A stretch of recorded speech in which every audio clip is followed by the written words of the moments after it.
Partons ensemble aujourd'hui rencontrer l'association des modélismes ferroviaires de Nice. On va découvrir ce club ensemble, c'est parti.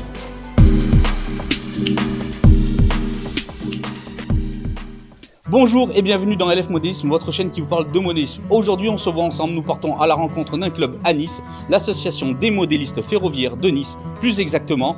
On va donc à la rencontre du président Patrice aujourd'hui, qui va nous faire découvrir justement les réseaux en question de ce club et justement se faire plaisir également pour les yeux, découvrir ensemble quelques personnes qui y sont tous les dimanches pour se faire plaisir, faire rouler leur petit modèle.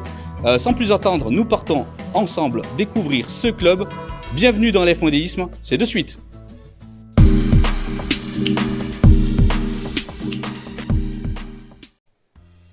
Bonjour à tous et bienvenue dans les locaux de l'association des modélistes ferroviaires de Nice avec son président. Comment allez-vous? Pouvez-vous vous présenter justement pour les abonnés de LF Modélisme?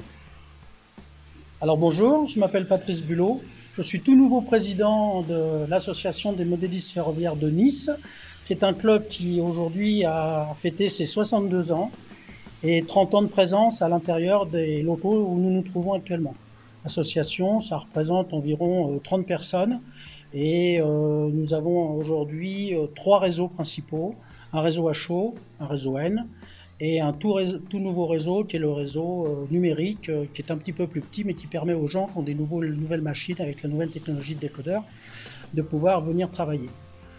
L'ensemble de l'association vit de par ses recettes et les recettes sont généralement les cotisations des membres et la ville de Nice nous accorde une petite subvention et nous la remercions d'ailleurs au passage pour cette subvention.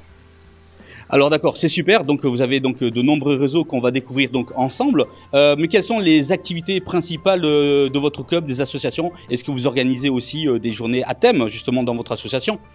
Alors on fait de temps en temps des visites au public qui sont ouvertes dans des conditions particulières, de moins en moins parce que là on a eu malheureusement un sinistre dans les locaux qui a fait que les locaux ont été fermés pendant près de 2 ans, puis ensuite on a subi le Covid comme tout le monde. Donc depuis 4 ou 5 ans, on n'a plus fait grand-chose. En ce qui concerne les expositions, il n'y a pas grand-chose dans la région et on ne peut pas se permettre d'aller sur le nord. Ça représente un coût trop important pour l'association. En gros, vous êtes en train de dire qu'il y a une frontière en France ou est-ce que dans le sud, on retrouve moins d'exposants, moins de salons justement pour nous modélistes dans le sud, c'est ça? Oui, clairement. On lance un appel en même temps justement pour s'il y aurait quelque chose à faire dans le sud prochainement.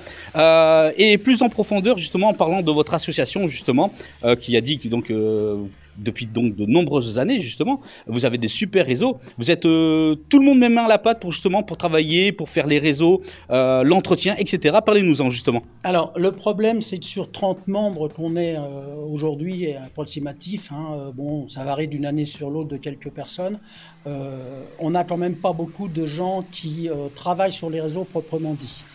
On est à peu près, je dirais, entre 5 et 7 personnes qui travaillent sur les différents réseaux. Les autres sont plutôt des personnes qui viennent pour jouer sur les réseaux, de façon à présenter leur matériel, à acheter, enfin à monter des rames. Ils viennent plutôt pour s'amuser. La population des 30 personnes se répartit plutôt avec, je dirais, 80% de retraités qui sont revenus parfois au train alors qu'ils l'avaient déjà fait dans leur jeunesse et qui reviennent au moment de la retraite sur le train. Nous avons quelques jeunes de moins de 20 ans et puis nous avons des actifs aussi. Mais la grande majorité, c'est quand même des personnes relativement âgées. D'accord, alors vous nous parliez que justement votre association dispose de plusieurs grands réseaux à l'échelle HO, à l'échelle N, mais autres également?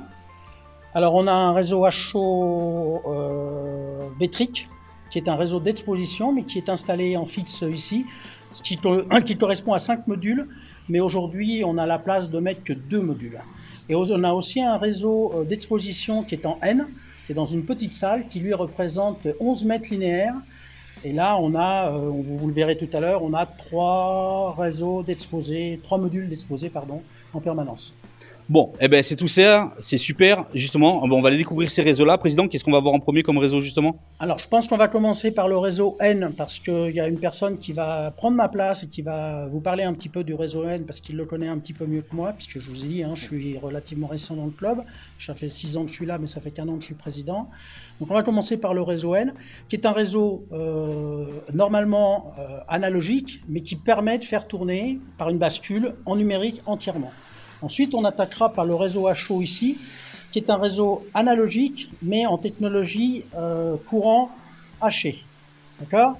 Je vous expliquerai après, quand on en sera à ce réseau-là, qui a été entièrement fabriqué par les membres du club. Et puis on finira par le petit réseau qui est en haut, qui est un réseau entièrement numérique. Ça vous convient ? Eh ben moi, c'est un super menu, tout ça. Je pense que à vous tous, ça vous paraît excellent également. Eh ben de ce pas, on va découvrir le réseau en N. Allez, c'est parti. Allons-y. Alors, voici donc Patrick qui va nous parler du réseau N, donc de l'association. Bonjour Patrick, enchanté, comment allez-vous? Bonjour, très bien, ça va.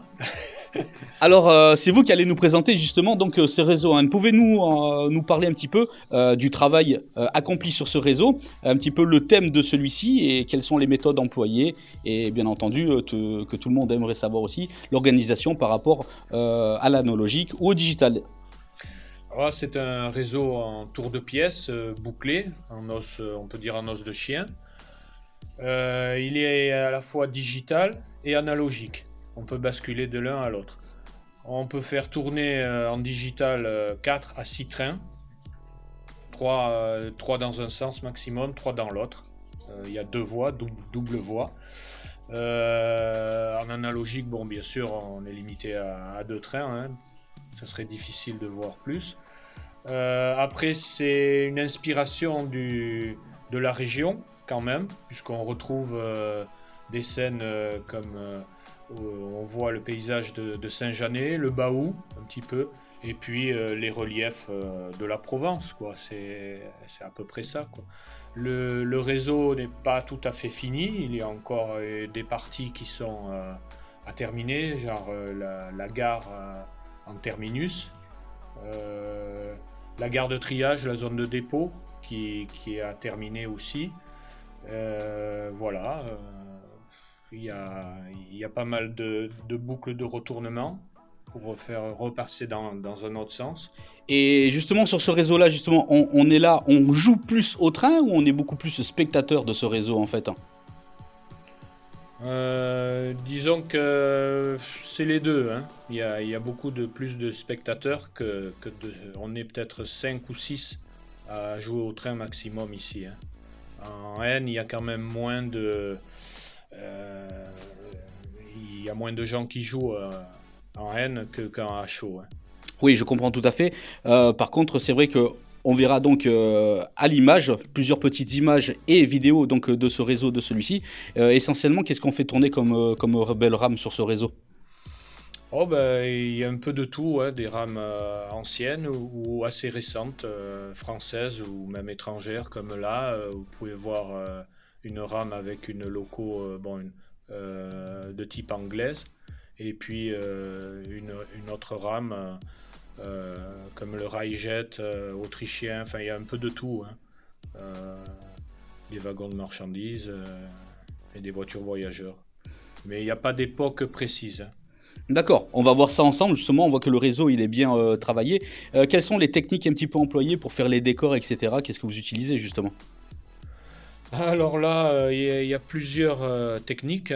Il y a avec les structures en bois, et puis après on pose une espèce de grillage et puis une colle dessus qui s'appelle du mat, qu'on se sert aussi pour le carrelage. D'accord. Ça sert pour rigidifier la structure. Et puis après c'est la peinture, tout est avec les patines et les peintures. Oui, d'accord. On va voir. C'est le principal, ça. Sur ce réseau, Vous nous... Il y a déjà plus d'une vingtaine d'années. Ah oui, quand même, plus d'une vingtaine d'années. Donc, on voit qu'il y a quand même une partie toute neuve en construction. Justement, vous êtes beaucoup à travailler dessus. Est-ce que tout le monde met main à la pâte et surtout pour l'entretien également. Non, c'est surtout une ou deux personnes qui s'occupent au niveau électricité, électronique et au niveau décor, à peu près il n'y a que deux personnes qui s'occupent de ce réseau. Eh bien, merci Patrick pour la présentation de ce réseau en N. On va faire le tour justement. On va vers quelques points ensemble justement où est-ce que vous pouvez nous parler des éléments du décor et du tracé également. Merci Patrick. Merci à vous. Alors voilà Patrick, on est là donc face justement à ce que vous nous disiez, donc le chantier donc de ce réseau en N, donc la gare en terminus. Ben, justement, quels sont justement les projets sur celle-ci?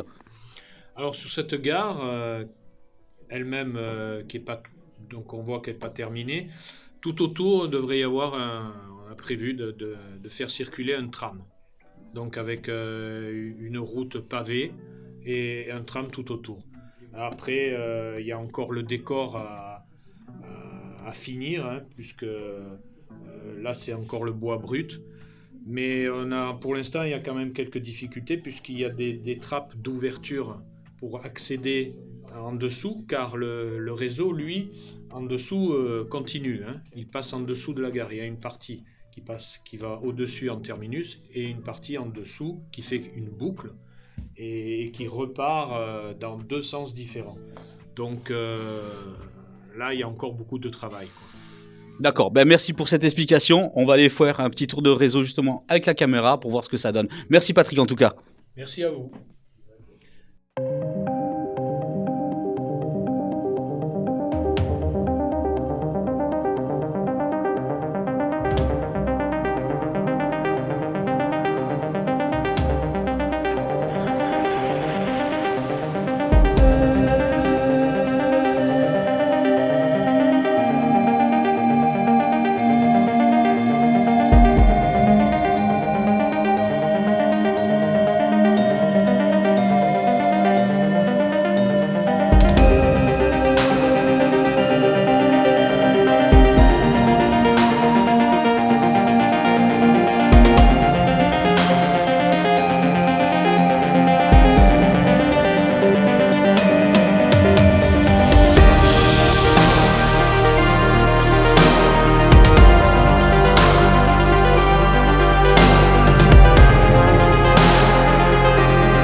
Alors voilà, donc président, on vient de voir donc ce super réseau donc à l'échelle N, vraiment magnifique dans sa conception. Et justement, là maintenant, vous allez nous présenter ce magnifique réseau donc à l'échelle AO. Ben justement, présentez-nous ça. Alors là, nous sommes dans le premier réseau qui a été fait quand on est venu ici il y a une trentaine d'années. Et donc, il est constitué de 2 grandes salles, que vous allez pouvoir le filmer après. La technologie qui est employée ici, c'est du courant haché, entièrement piloté par ordinateur. Donc, lorsque vous envoyez des trains, c'est l'ordinateur qui prend la relève et vous ne pouvez plus toucher à rien. Par contre, comme vous pourrez le voir tout à l'heure, il y a différents endroits sur le réseau où vous pouvez piloter directement en manuel. Vous avez une gare de passage, vous avez un pont tournant et vous avez une rotonde. Vous avez ici une gare terminale et vous avez une usine un peu plus haut là-bas. À chaque fois, vous avez des pupitres de commande comme celui-ci. Et sur ces pupitres de commande, les gens peuvent prendre la main et jouer sur la partie sans affecter les trains qui tournent. Alors c'est super important ce que vous venez de dire, c'est jouer, parce que avec justement les éléments informatiques au jour d'aujourd'hui, on perd cette nuance de jouer, on devient beaucoup plus spectateur. Et le fait que vous nous dites jouer au train, c'est quand même assez important, il ne faut pas l'oublier ça quand même, président. Ah bah oui, c'est quand même 80% des membres du club viennent jouer. Alors vous avez une partie qui aime bien faire du décor, vous avez aussi une partie de personnes qui aiment bien modifier les anciens wagons, notamment pour les digitaliser, mettre des feux de fin de convoi, etc., faire du travail sur les wagons. On a un spécialiste ici qui aime bien mettre des personnages, qui aime bien mettre à l'intérieur de ces wagons des lumières. Donc ça, c'est la partie technique proprement dit. Mais vous avez la partie jeu. La partie jeu est très importante, hein. Il y a eu des périodes où vous aviez des gens à chacune des gares qui s'envoyaient des trains et qui s'amusaient comme ça. Une petite chose importante, à l'ère de nos jours, on voit que l'avancée technologique numérique a fait un grand bond en avant par rapport au modélisme ferroviaire d'antan. Vous, comment vous le percevez justement, cette avancée technologique? Est-ce que c'est bien? Est-ce que ça va trop vite? Est-ce qu'on perd la perception du jeu par rapport à avant? Ou est-ce que justement on sait l'éclat total justement pour vous? C'est quoi votre ressenti sur ça? Alors, le numérique, il amène au niveau du jeu quelque chose de supplémentaire. Parce que vous pouvez piloter sur le même tronçon de voie plusieurs locomotives. Ça, c'est très important parce qu'avant, quand vous aviez 3 trains sur 3 locomotives ou 3 trains conçus sur le même réseau, ils avançaient tous en même temps. Avec le digital, vous pouvez faire des manœuvres en gare avec des locomotives, venir prendre des wagons, venir accrocher des rames, repartir sur le réseau, tout en laissant une autre locomotive. Quand par exemple quand vous filmerez tout à l'heure, vous verrez sur la carte terminale, vous avez des autorails. Les autorails, sur la même portion de voie, vous pouvez avoir 3 autorails qui sont taqués. Et les autorails peuvent partir individuellement les uns des autres. Ça, c'est la partie numérique qui est très intéressante. Ici, on avait quand même l'avantage d'avoir un pilotage par ordinateur sur du courant haché qui permettait d'avoir de la gestion de peloton qui était quand même très optimisée, qui faisait que les wagons, quand ils étaient lancés en voie, ne se percutaient pas. Très intuitif, effectivement. Écoutez, président, je vous propose de nous faire découvrir les différents éléments de cette pièce, de ces réseaux à chaud. Allez, on voit ça ensemble? Allez, c'est parti.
Alors, nous allons ici vous présenter la partie mise en voie. Comme d'ailleurs, vous pourrez voir que on a rajouté 4 voies parce qu'on a beaucoup de gens qui viennent travailler, qui viennent tourner sur le réseau à chaud.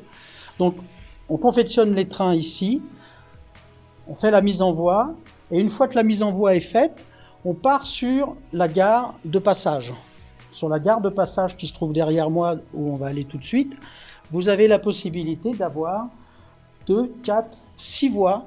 Donc 2 voies sont réservées sur le passage des trains dans les deux sens, ce qu'on appelle nous la voie rouge et la voie verte. Et puis après, vous pouvez venir mettre votre train sur n'importe laquelle de ces voies grâce au pupitre que vous avez ici, qui est un pupitre entièrement commandé par des diodes. Et puis une fois que vous avez votre train qui est positionné ici, vous l'envoyez sur le réseau et il tourne tout seul. Le pupitre qui est là permet d'affecter n'importe quelle voie parmi les 6 voies que vous avez ici, sur n'importe quelle voie du réseau double. C'est-à-dire que vous pouvez partir soit dans un sens sur la voie verte, soit dans l'autre sens sur la voie rouge. Après, comme je vous ai dit, c'est l'ordinateur qui prend la gestion des trains et la gestion des cantons. Vous avez aussi la possibilité de partir directement sur la montagne. Aujourd'hui, je ne vous ferai pas la démonstration de la montagne parce que la montagne est un petit peu compliquée de temps en temps suivant les trains qu'on met. Comme ça a été conçu il y a quelques temps, on a des patinages et les véhicules restent bloqués là-haut. Donc, si vous venez ici, vous allez voir derrière moi toute la partie montagne sur laquelle vous avez un réseau souterrain et une petite gare de passage qu'on verra mieux tout à l'heure, qui est en haut, je vous la rappellerai. Mais ici, vous avez tout un ensemble de voies qui est caché et qui monte progressivement. Vous voyez les caténaires qui sont là. Et vous avez encore une voie qui monte en haut. Alors là, nous nous trouvons sur la partie rotonde, avec toujours un pupitre qui permet de piloter la partie rotonde.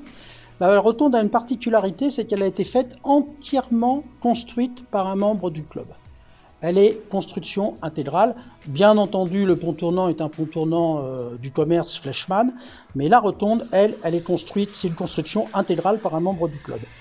On a possibilité de jeu, donc depuis la gare de passage que je vous ai fait voir tout à l'heure, on peut arriver sur le côté ici et on peut attaquer soit la rotonde, soit la gare de triage. Vous avez une gare de triage, pareil, qui est pilotée par un pupitre où les gens peuvent venir jouer individuellement. Donc vous voyez, comme on a 2 pupitres, un pupitre pour la rotonde, un pupitre pour la gare de triage, vous pouvez avoir 2 personnes simultanément qui jouent sur ces 2 parties du réseau qui sont complètement opérationnelles.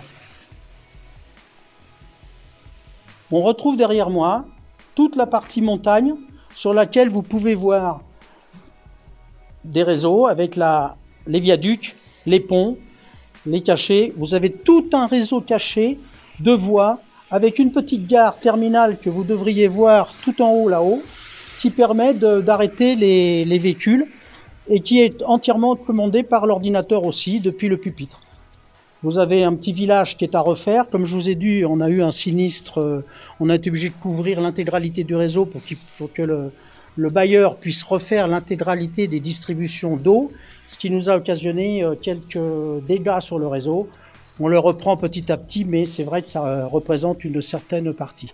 Là, vous pouvez voir une partie de construction que l'on est en train de modifier. On a fait de la modification, donc on est en train de reprendre une partie de la montagne.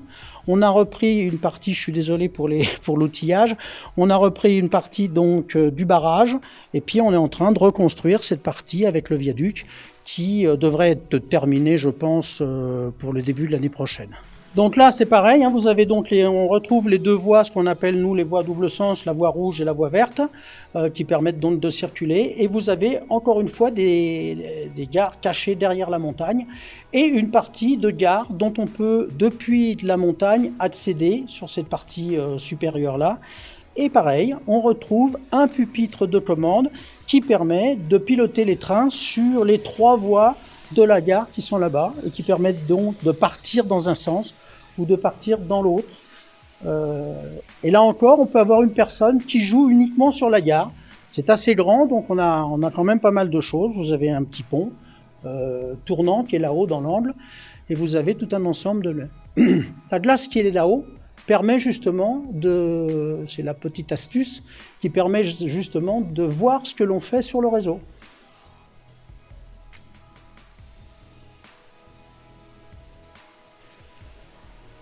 Donc là, on retrouve encore une fois une petite gare de passage. Là, on n'a pas trop de possibilités de jeu, mais c'est une gare de passage qui permet de rentrer encore une fois dans les tunnels, de circuler à l'intérieur sous la partie montagne ici, pour se retrouver soit à aller à l'extérieur sur les voies, donc les doubles voies, encore une fois rouge et verte, de double sens, ou bien en aiguille, grâce à ce pupitre-là, on peut accéder à la gare terminale qui est ici. Donc la gare terminale qui est très importante et qui offre de nombreuses possibilités de jeu, puisque j'ai vu déjà sur ce réseau des personnes qui jouaient à 2 sur le réseau de la gare terminale. Donc on peut vraiment s'amuser énormément sur cette gare et on peut partir après sur le dépôt qui est là-bas, derrière, qui lui aussi a un pupitre qu'on va voir et qui permet d'avoir une autre personne. Donc vous voyez, on a 1, 2, 3, 4, 5, on a 6 pupitres qui permettent d'avoir pratiquement 6 personnes qui jouent sur des parties du réseau, tout en conservant la circulation des trains pour ceux qui ont lancé des machines et des trains complets qui tournent tout simplement sur le réseau et qui sont pilotés par l'ordinateur via les cartes électroniques. Puisqu'on est là, on va peut-être aller y faire un petit saut. Si vous pouvez vous baisser un peu, vous verrez en bas, en dessous, des cartes électroniques qui ont été entièrement faites par l'ancien président Jean-Pierre, qu'on remercie au passage, et qui a conçu intégralement les cartes. Alors, nous sommes ici sur la partie dépôt vapeur, toujours avec un pupitre qui permet de faire la commande. Malheureusement, ce dépôt vapeur a subi un des gros dégâts des eaux, parce que les tuyaux qui alimentent la tour qui est au-dessus de nous ont un jour fait boum, et on s'est retrouvé avec 20 cm d'eau, et notamment sur toute cette partie de réseau, on se retrouve avec du réseau qui est un petit peu caché. Donc là, ça fait partie des travaux à faire, on va dire à long terme, qui seront des travaux de remise en état de l'intégralité du réseau.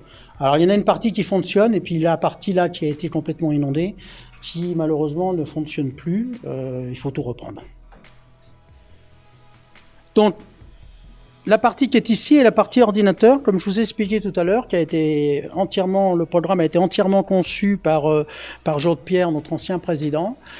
Cet ordinateur-là gère toute la partie circulation du réseau sur les voies et la partie TCO qui est en partie haute, qui nous permet de voir lorsque les trains sont sur un canton et notamment lorsque nous avons des pannes, de voir que c'est à tel endroit sur le réseau que se trouve le train. Ce qui fait que, comme le réseau est très grand, vous avez, comme vous l'avez photographié, vous avez une partie de voie supérieure et vous avez aussi une partie pratiquement identique de voie cachée en partie inférieure.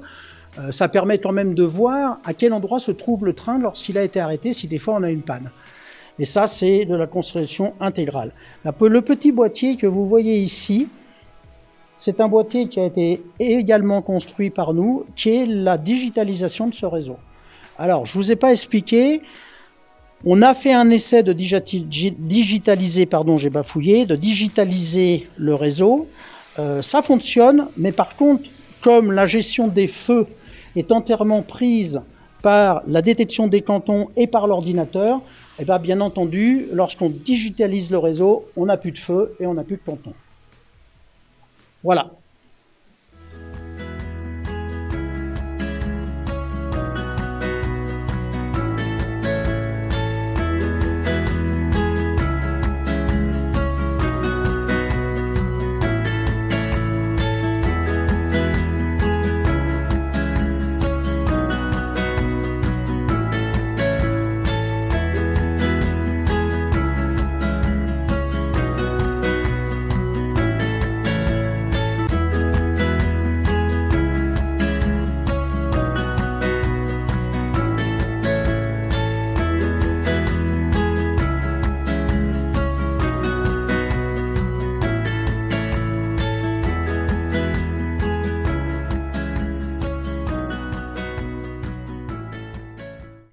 est toujours donc dans les locaux donc de l'association de ce superbe club avec, vous avez vu, de superbes réseaux.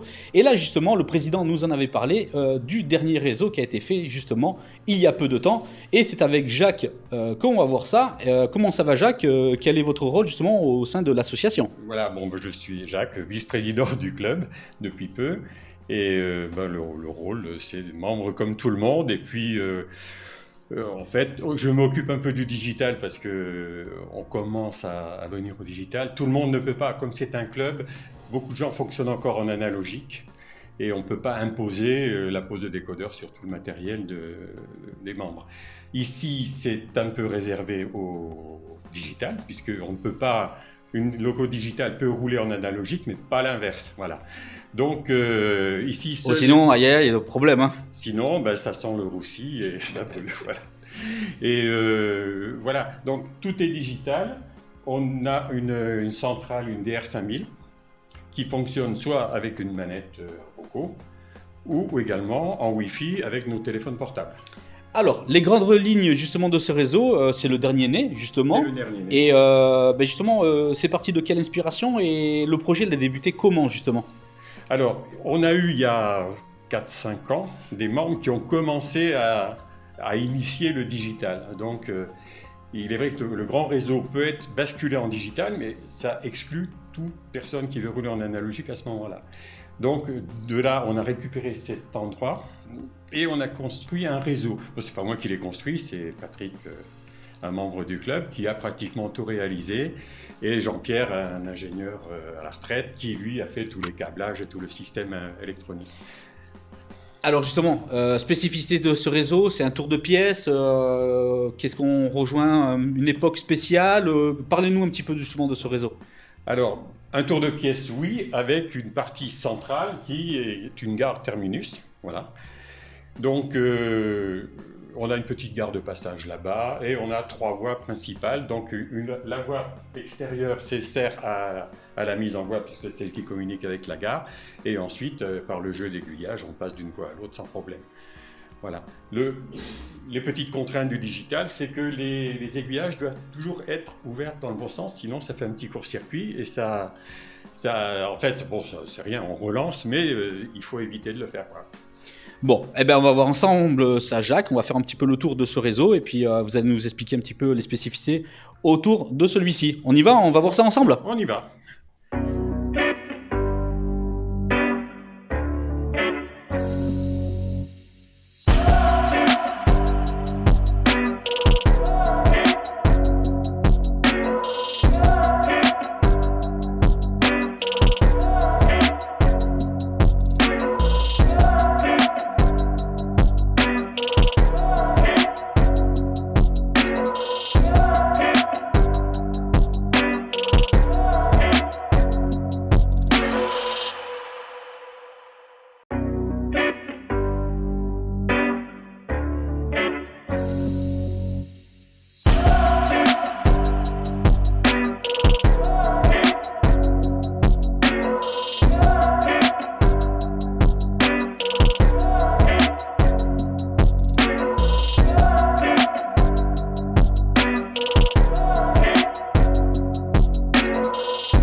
Bien, bon, on va commencer par le commencement, c'est-à-dire la gare centrale, qui est une gare terminus.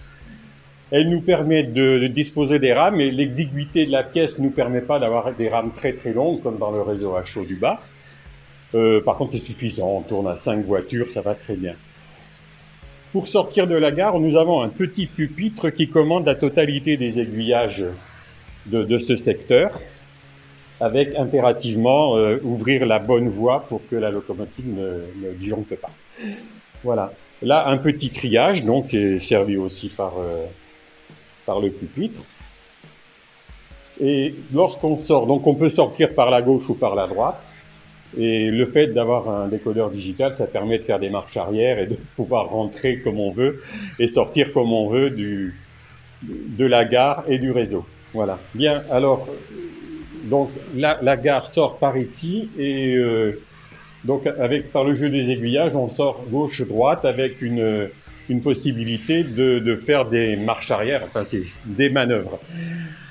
Partant de là, donc on part sur la voie extérieure qui est là et qui débouche par les aiguillages qui sont juste là et la même chose à l'inversé de l'autre côté. Ça nous permet de passer d'une voie à l'autre. Le réseau a été construit il y a environ 4 ans. Donc toute la voie a été posée il y a peu de temps et tout fonctionne parfaitement. Le problème des vieux réseaux, c'est que les voies bougent avec le temps et ici ce n'est pas le cas pour l'instant. Donc on se retrouve entre amateurs de digital et on fait rouler énormément de trains qu'on peut faire rouler 3 ou 4 ou même plus à la fois puisque le digital permet de conduire la locomotive et de ne pas conduire le réseau. Donc on est un petit groupe par rapport à l'ensemble des membres du club et on a beaucoup de plaisir à rouler sur ce réseau puisqu'il est quand même, il fonctionne plutôt bien. Voilà. Donc, vice-président Jacques, en conclusion, ce réseau, c'est un réseau efficace vraiment pour rouler, pour se faire plaisir sans prise de tête, pour le plaisir de voir manœuvrer un petit peu en gare terminus et pour voir ces beaux modèles tourner dans ce réseau tour de pièces.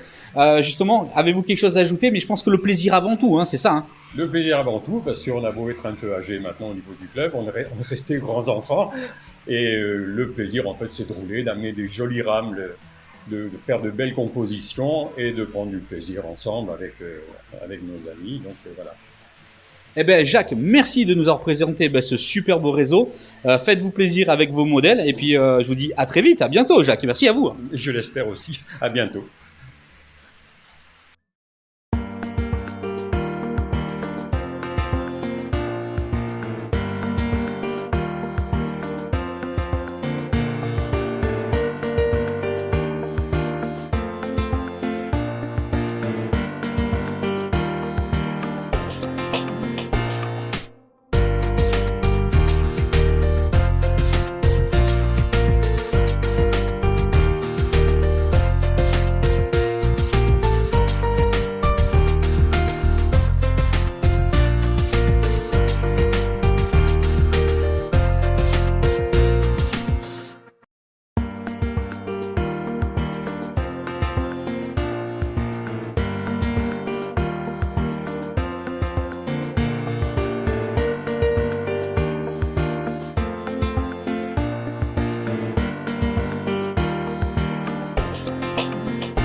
Et bien là, on est ensemble avec président et vice-président. Moi, j'aurais une question essentielle au jour d'aujourd'hui parce qu'on en parle souvent. On dit beaucoup que le modélisme est justement pour des personnes qui sont quand même plus âgées. Moi, sur ma chaîne YouTube, j'arrive à avoir quand même des personnes qui sont assez jeunes, qui font du modélisme. On trouve de tout en modélisme, débutant, intermédiaire, confirmé, mais le plaisir avant tout, comme je disais avec le vice-président, avec Jacques tout à l'heure. Mais moi, j'aimerais savoir, on va commencer avec le vice-président, quel conseil vous donneriez justement à une personne qui veut se lancer, un jeune, en l'occurrence peut-être, dans le modélisme ferroviaire? Dites-nous ce que vous en pensez. Alors, d'abord, je lui conseillerais de venir nous voir, puisque ici, il y a des spécialistes à peu près dans tous les domaines, que ce soit l'électronique, le décor, le matériel, etc. Et voir ce qui se fait exactement en matière de modélisme, parce qu'on peut acheter tout et n'importe quoi. Souvent, on a vu des gens qui débutaient dans le train, qui achetaient 3 bricoles mal faites ou qui n'étaient pas adaptées. Donc, le mieux, venir ici, voir, on fait tourner, on reçoit du monde de temps en temps, on leur montre comment ça fonctionne, on leur parle du digital, de l'analogique, du décor, de tout. Donc, c'est vrai, et ça évite souvent de faire des frais inutiles au départ, de choses qui ne serviront plus à rien par la suite. C'est une très bonne analyse, c'est une très bonne approche, vice-président. Et vous, président, justement, qu'est-ce que vous pourriez donner en addition justement à ce que vient de dire le vice-président? Parce qu'il y a multiples facettes dans le modisme ferroviaire. Il y a se faire plaisir avec ses trains, c'est la finalité, on le sait tous. Mais il y a tout ce qui est éléments de construction, décors, etc. On peut apprendre de tout finalement. Et qu'est-ce qui pourrait mobiliser justement à donner envie? Alors, je pense qu'une grande partie a été dite. J'ajouterais simplement de ne pas se lancer tout seul. Parce que, effectivement, quand on se lance tout seul, on commet plein d'erreurs.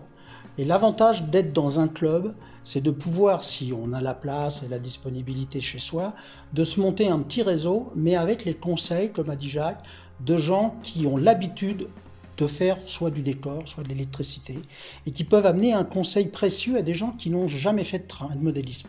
Et l'avantage du modélisme ferroviaire, comme je le dis toujours, c'est un loisir qui est complet.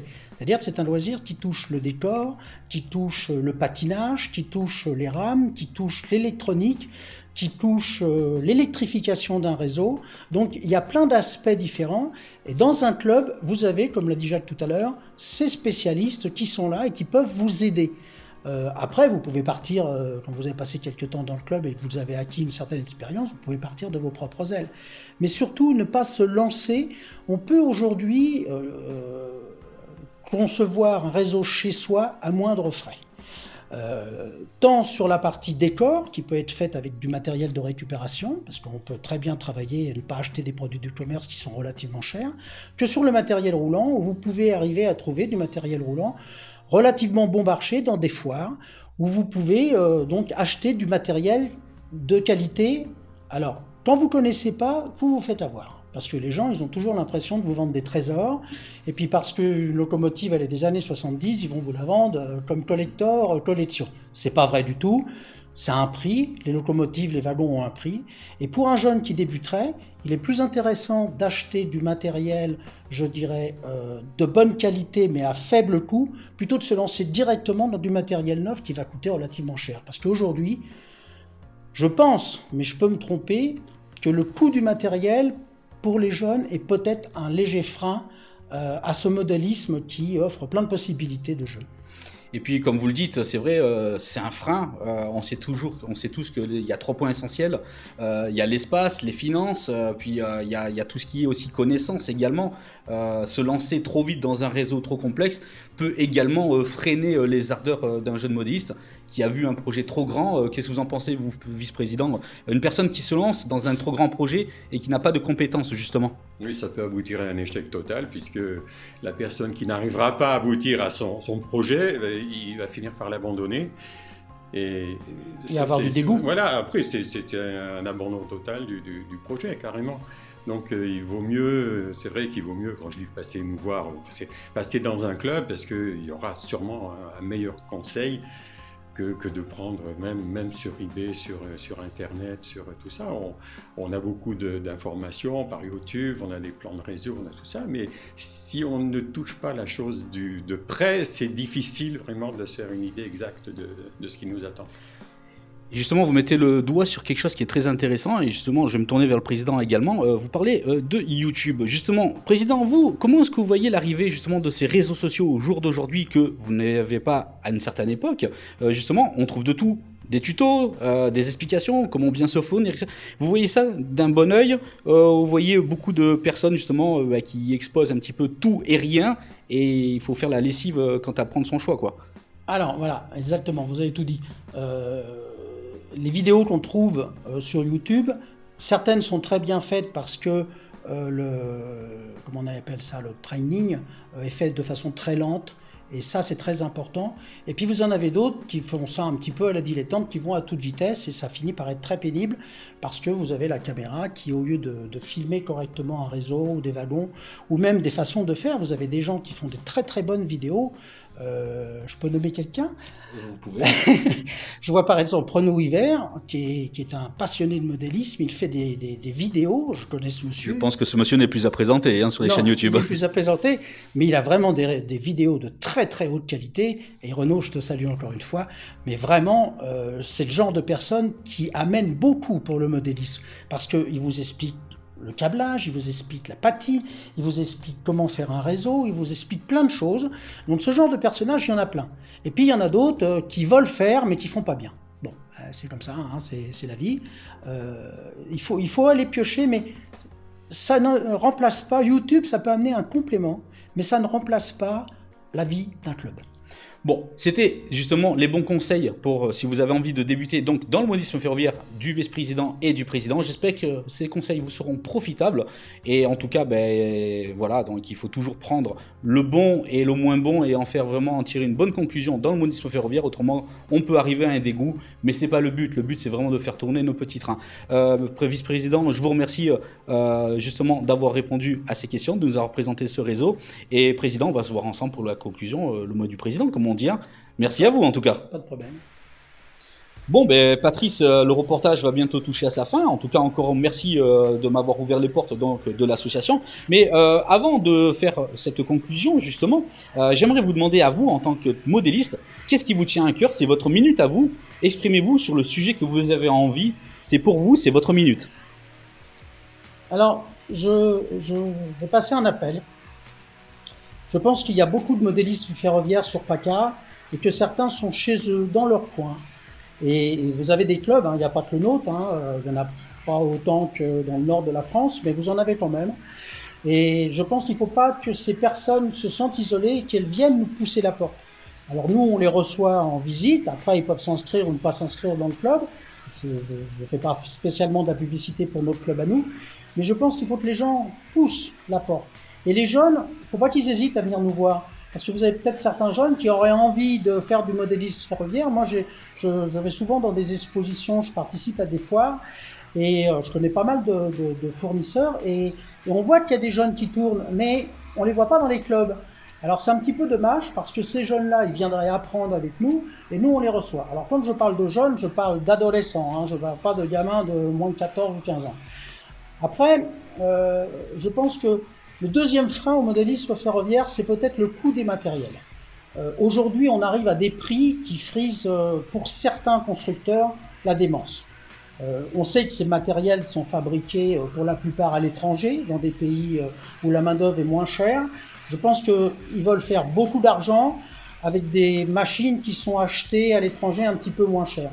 Il faudrait que les constructeurs prennent conscience que pour les débutants, que ce soit des jeunes ou des adultes qui travaillent ou des retraités qui voudraient se mettre au train électrique, le vrai frein, à mon avis, c'est le coût du matériel.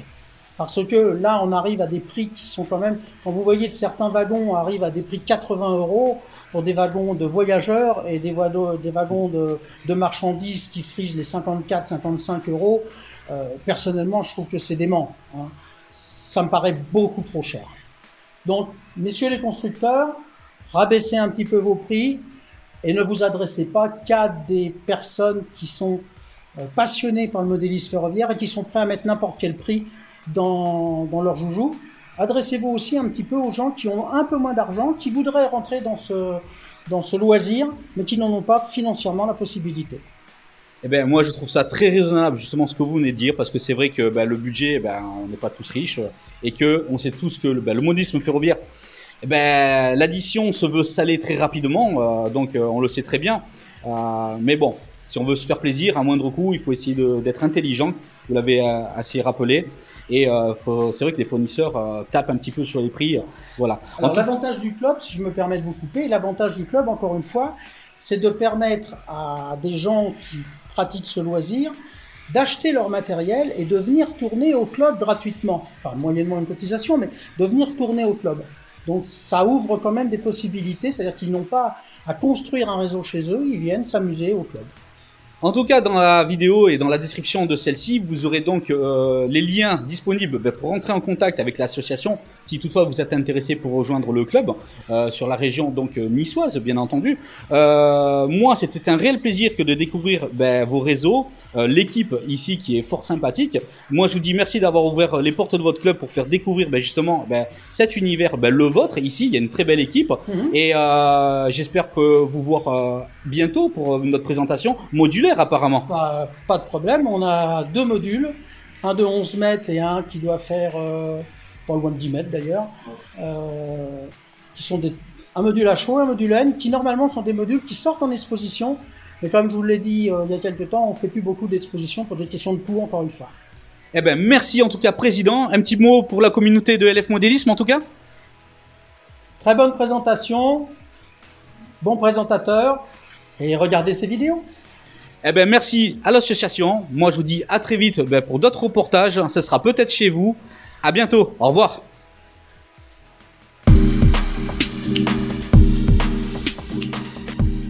Super.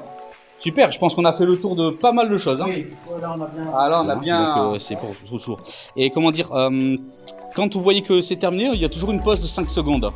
Donc là, quand je vous dis on y va, on prend la pause 5 minutes, je commence à parler et puis après on attaque. 5 secondes. Ouais, toujours. Ok, quand je dis on y 5 va. minutes. 5 minutes, je vous ai dit. Oh, ça c'est le travail de nuit, je suis fatigué parfois. Ouh là là. Mais vous voyez, ça fait partie des bêtisiers, ça parfois. Bon, allez, c'est parti. Allez, c'est parti. Vous êtes prêts? Ouais. Allez, on est bien. Mon président, ouais, voilà. Ça c'est typique, ça. Voilà, c'était bien. Ça coule de. Pas bafouiller. Non, c'était parfait ça. Allez, on est bon là? On est bon? Et ben voilà, on va commencer comme ça. Je vais toujours tourner parce que ça laisse place à des bêtisiers, vous voyez ce que je veux dire donc... Bon allez, Patrick, c'est ça? Ouais. Allez, on y va. On va faire un petit tour de réseau justement avec la caméra pour voir ce que ça donne. Merci Patrick en tout cas. Merci à vous. Mais j'ai oublié ton prénom. Loïc. Oui. C'est pas grave, c'est pas grave. Parfait, parfait, président. Oh. Ah, il est bien le président là. Bah, il est bien, hein. Je sais pas, on verra. Voilà, on est bien là. Hein? Ça va Jacques, impeccable? Ça va bien. Alors c'est parti, on y va. On va voir ça ensemble. Alors, On y va. Alors, bon, attendez. Ça c'est dans le bêtisier ça. Non mais c'est bon, je vous coupe, il y a pas de souci. Ça va, vous êtes bien senti là, quand même. Je coupe là, je coupe à ce moment-là. On va aller naviguer maintenant autour. Je vous laisse la sucette là. c'est d'une voie à l'autre. Et... C'est super ça. Ouais, C'est super ça. ça va. Ouais, hein. Il était bien le vice. On n'a pas tellement l'habitude de parler en public. Ah. Autrefois, oui, mais... Il était bien le vice-président là-haut. Ah, tac, tac. Oula, président, vous êtes filmé, hein, ça peut passer dans le bêtisier ça. Ça passera sûrement. Ça passera sûrement ça. Hein? Si tu payes bien, ça va y passer. Ça passera Tu sûrement. aurais dû me prévenir. Ah mais je vous ai prévenu au début. Allez, c'est pas parti, grave, on va attendre j'assume. ça. Alors. Très bien, très bien. Très bien. On est bien là, hein, on a oublié de faire tourner les trains, mais c'est bien. Hein. Ah, t'as arrêté pour le tournage.